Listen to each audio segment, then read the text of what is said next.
And today we had quite the gloomy day, big difference compared to yesterday, but this active trend is going to continue here, looks like really for the rest of March. The near term though, it's this warm front though that is slowly moving off to the north and east. We'll be reaching our area overnight. That brings our next round of showers and even some thunderstorms. Already seeing some of that activity around the Quincy area south towards St. Louis.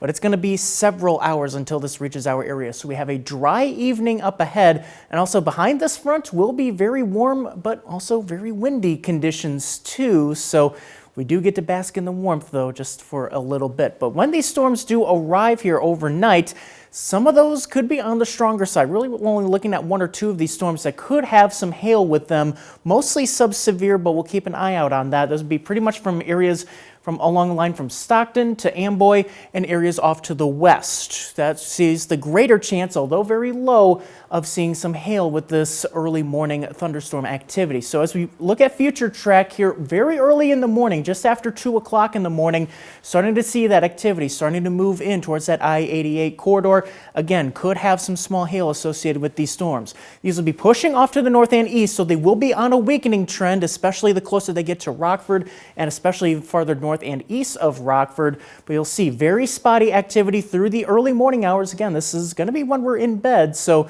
don't be surprised if you wake up to some rumbles of thunder in the morning. But the good news is it'll be mostly cleared out by about 7 o'clock or so. Still could see a spotty shower or two, will be very isolated activity. But then we're also getting into much more sunshine later into the daytime, and that's what helps us really feel the warmth. So after that rain clears out, we get into some sunshine, especially by the afternoon. Temperatures soar well into the 70s, about a 20-degree difference between today and tomorrow. Will be pretty windy though, gusts up to around 40 miles per hour at times, so we'll have to watch out for that as well.